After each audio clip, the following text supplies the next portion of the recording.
So I wanted to tell you guys about this server, Learn the Game server that we're playing on. On this server there is loot hidden in places where you wouldn't ordinarily look for loot. So this is meant to encourage exploration of the map. So I'm just gonna pass off a tip here after I make sure that this is clear. Okay, now I'm gonna have to deal with someone coming maybe. Okay, so when you open the door to a house or a building, close it, and then you open it again and walk up to the edge and press spacebar, and then you can get on the roof. Now using this you can get access to all kinds of different areas, and the game becomes a lot more three-dimensional. You begin to realize that there are places you can go just by hauling yourself up onto a ledge. So this is just one of the tips you're going to need to find some of this loot on this server. And the other is, instead of going up, you want to go down. Like, you may need to look down into the ground. Not to say that necessarily the loot will be buried with a shovel, but let's see if I can find an example of what I'm talking about. Let's see. Yeah, there's a stream near here somewhere. If I can find it. Let's oh, I thought there was, oh, it's over there. Okay. So let's see, let's just head over there.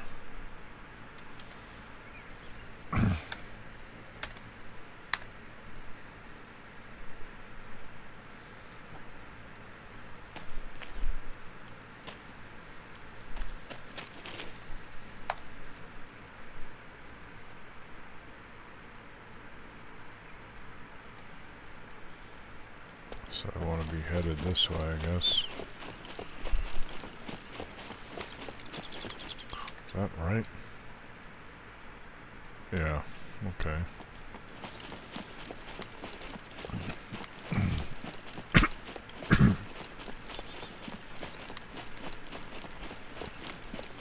So what I mean by looking down, it might be something like this, where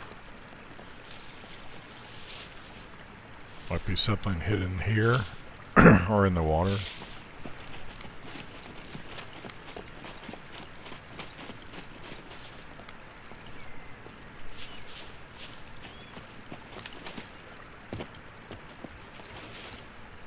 That would be a good place to hide a chest with some loot in it. So, and if you didn't know, if you're new to Scum, there are caves all over the map, but they're not easy to find. I'd say they're a little bit more difficult to find than the World War II bunkers. They don't tend to be along commonly traveled routes. They tend to be out of the way. And that's what I want to encourage, is players traveling or taking the road less traveled, going out into the wilderness and being rewarded for it. Because otherwise there are big stretches of land on this map that are not inhabited and don't have a lot of loot in them, but I try to put some loot there so it's worthwhile. Now it could be, difficult to find, but I try to make them not too difficult to find because, you know, I'm thinking there's no point in me taking the time to hide something if I make it impossible to find.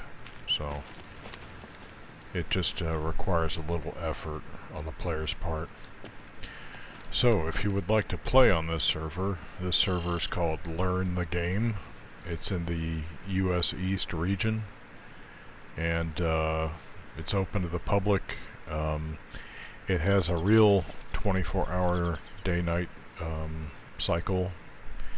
It also has realistic decay for food and for items. In other words, items are set to the lowest decay setting that you can have in the admin server settings, because you put items outside, they don't just you know, like evaporate. Like things might rust, but it's gonna take some time, and it's not gonna happen in the course of time that most people are gonna play a session on a server in Scum. The food, however, is set as close as I can seem to get it to realistic decay.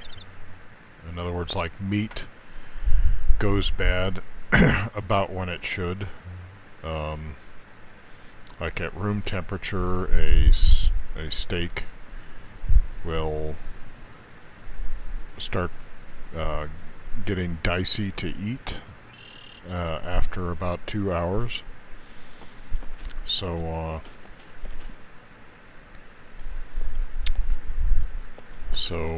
you know, keep that in mind. I haven't seen where it's possible. Maybe it's under cooking. Maybe it's possible to salt something under cooking now.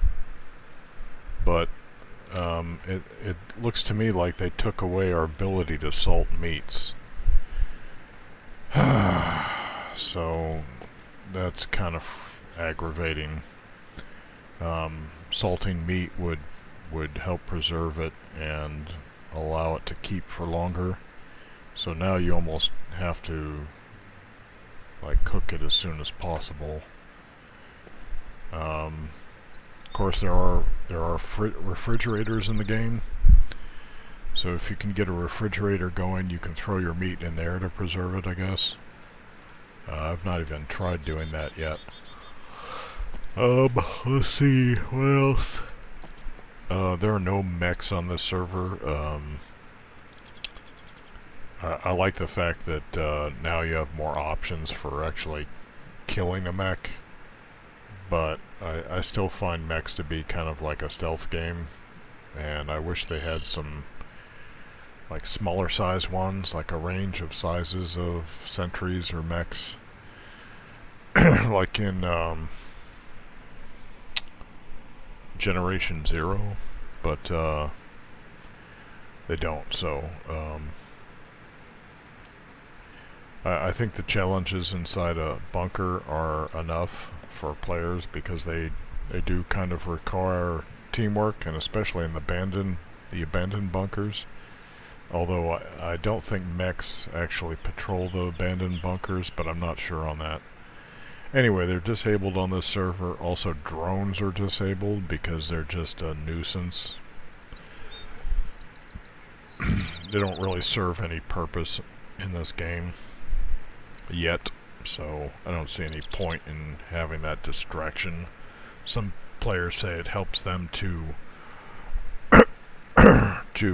be tipped off when there's another player in the area. Well, that's kind of lame. You know, if a player's walking around trying to be stealthy, to have a drone come along and rat him out, that's kind of BS. So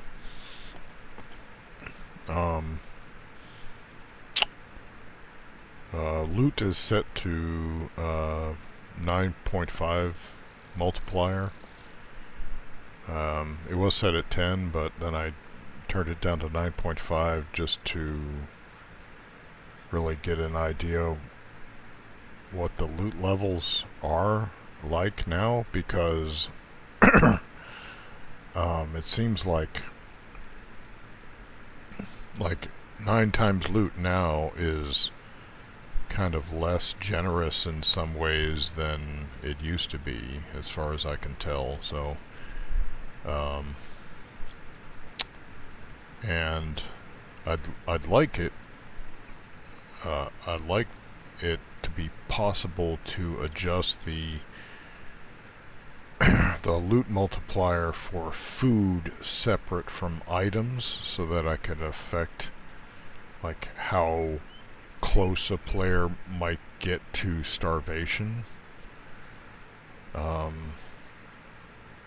Because items endure more than food, unless it's like something that regrows every season. So I would like to be able to adjust that separately.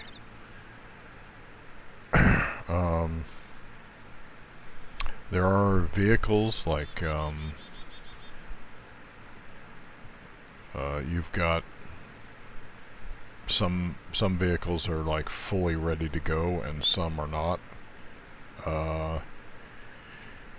There are more of the wheelbarrows and the bicycles on the server than there are of the cars, because obviously a car is a higher tier item, and I do want players to have access to some of those lower tier vehicles, easier access, if they choose to use them.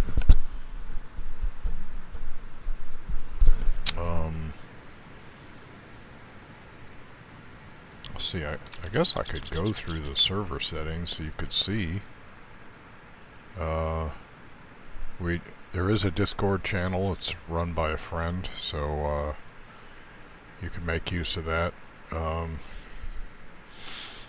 Max ping is set to 350, just to allow more players in. It looks like they're setting logout in a bunker pretty high, because they don't want players to do that, I guess.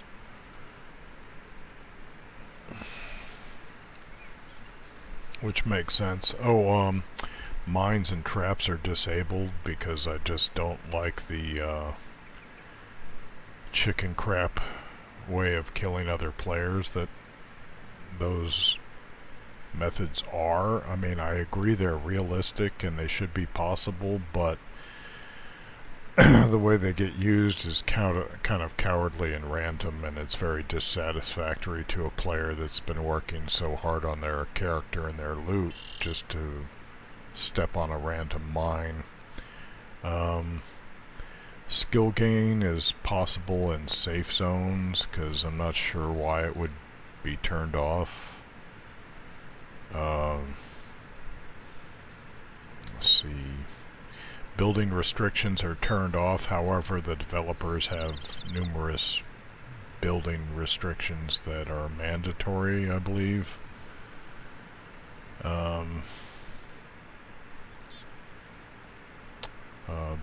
Base building is possible, of course. Fame multipliers at 1.5. See, I think that's about everything you need to see there. World, max allowed zombies right now is set to 110. 2.0 amount modifier for exterior zombies, 1.8 for interior, and 1.5 for wild zombies. Zombie cooldown time, exterior set to like 30 minutes, and I think that's 1 hour, which is the max for interior. Because what it really annoys me when I go into a building and I clear it, and then, a puppet spawns right behind me. And I don't think like puppets should be just like appearing in bunkers that have been cleared at least for an hour. In the old days I would have set that to 2 hours, but they've limited the maximum down to 1 hour.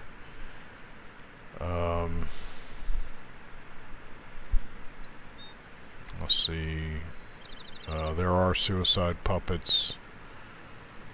I'm not sure yet what to do with these commotion thresholds for the abandoned bunkers. I haven't been able to find any information on that yet. I could always set it later.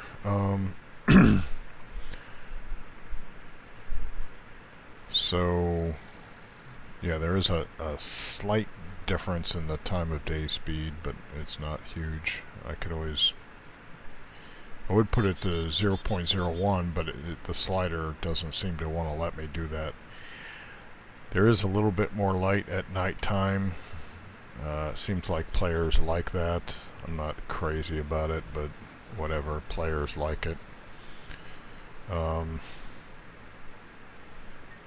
Enable locked loot containers, that's on. I have asked the developers to turn this into a percentage or a real number so that some lockers would be unlocked and others would be locked, and that we would be able to adjust the percentage, because I want like new players to be able to have access to some lockers, but for now they're just all turned on. So if you haven't tried out picking locks, I really encourage you to start to learn how to do it, because it really opens up a whole new world for you in the game, and it's not that difficult. The locker locks they act like rusty locks, and I confess I think like silver locks are still a challenge for me, but rusty locks or basic locks are,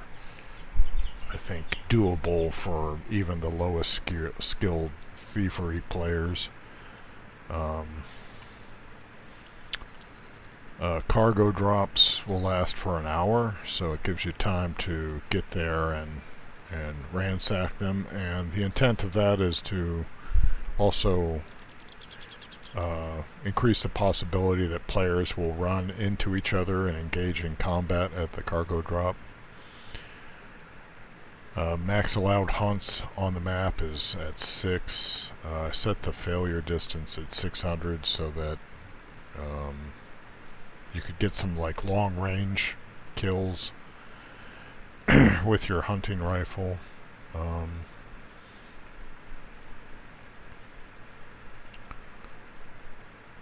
Let's see, I already did that one. Okay, so respawn. You could just take a look at some of these figures. I'm no scientist with this stuff. Permadeath threshold I set at negative 2,000 cash. Vehicles. I'll probably want to tweak these eventually and make them more realistic, but for now that's what they're set at. So here's the spawning of vehicles: 14 dirt bikes, half of which are fully functional. Leicas 14, half of which are functional. Motorboats 20, half of which are functional. Wheelbarrows 40, 35 of which are functional, because anyway. Volkswagens, basically Volkswagen 14, 7 of which are fully functional. Bicycles there are 40, 20 of which are fully functional. Actually, you know what? I should jack that up. It's kind of like, what's the point of having a bicycle there if it's not functional? It's not like the player is going to be carrying around a bicycle wheel and just, yeah, it's at that tier, it's not going to happen so much, so I'm just going to apply that. But it won't take effect until the server is restarted. Maximum time of vehicle inactivity, that's 240 hours, 10 days, so about a week and a half. And then the vehicle will despawn if it hasn't been, I think, moved or driven. I'm not sure which is the case. And then you have 2 hours to keep your vehicle in a forbidden zone or it will despawn. I'm not crazy about that mechanic.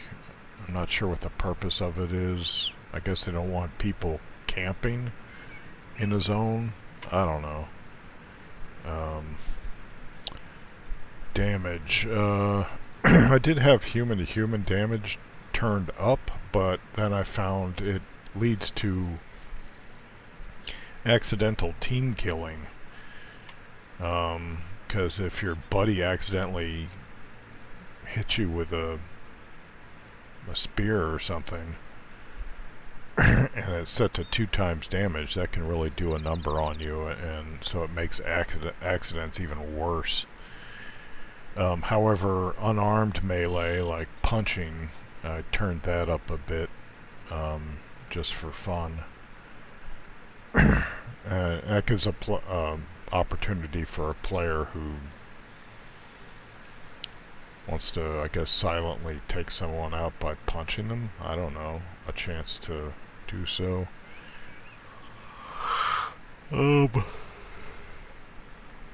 Zombie damage multiplier set to 0.7 right now because I've bumped up the zombie numbers. Because once you start increasing the numbers of puppets or zombies, then if you attract the attention of more than one and they start ganging up on you, it becomes like a piranha effect, death by 1,000 paper cuts. And so I wanted to turn that down a little bit for the new players. I think I just turned that up and didn't mean to. Let's see, to overtake a flag, it'll take you 26 hours instead of just 24, because that'll give a player just a couple more hours to get back to his flag and check it out. And as far as building elements, I'm not sure what the right balance is for the number of building elements yet. This is set to 200. I thought I had that turned up, but anyway, someone will have to advise me on what the best number of building elements is without, bogging down a server. Water and gasoline and propane. I'll have to work on that to make sure that's realistic. So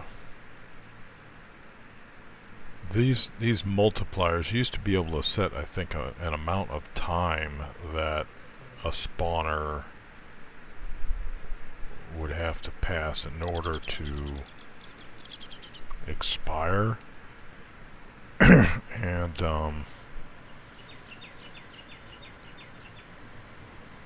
I don't, like a multiplier, it doesn't tell you much. Like, okay, so what's the base amount of time here? Like if I turn it up to 2 times, it's 2 times what? You're not giving me a figure to base the multiplier on, so I don't know what I'm shooting for.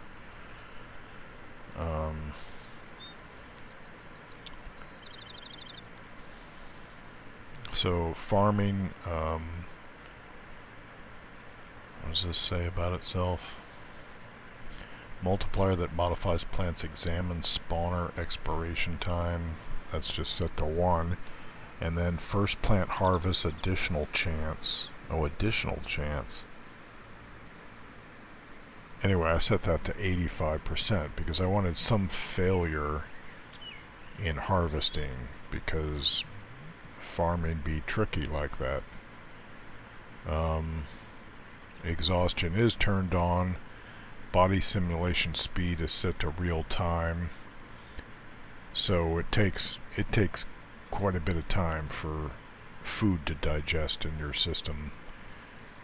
Maintain items expiration time, so that's set to like, I think, 100 days.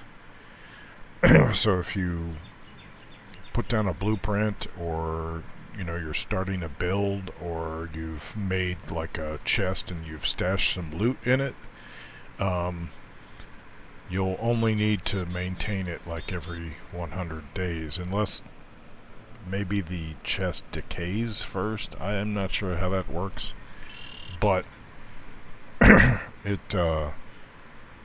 results in about 3 days and a week,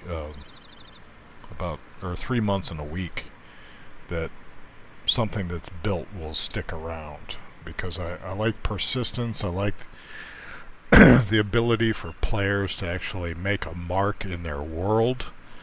I don't like randomness that just makes a player feel like nothing they do in the world is of any significance or has any effect.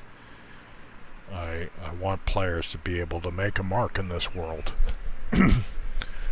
So that's why those things are as enduring as the game will currently allow. I used to be able to set this to like 6 months, but now it's limited to like 3 months. Let's see. I made custom zones. I don't have any custom zones yet. I have some of my own requests to make about custom zones.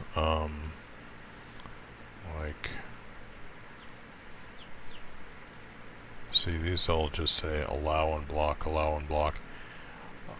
I'd really like the ability to set the, let's go back in there.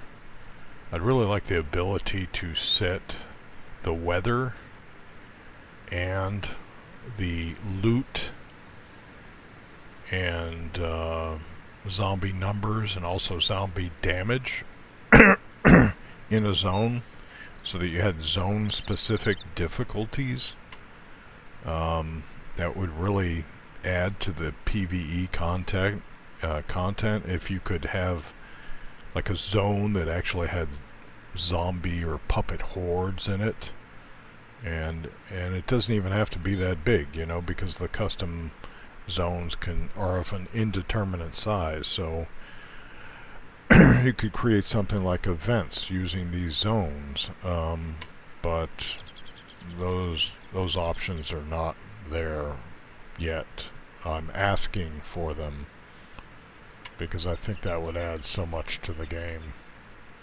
Like, it'd be kind of cool if maybe like over the sanitarium where the crazy people were,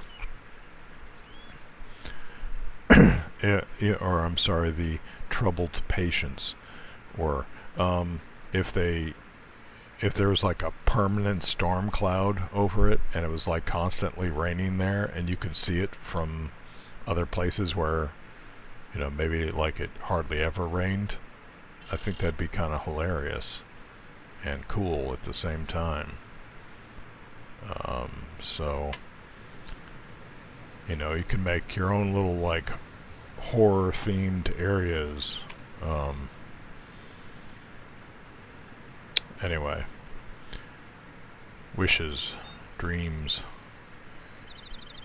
So again, if you'd like to play on the server, it's called Learn the Game, and it's set in the US East region.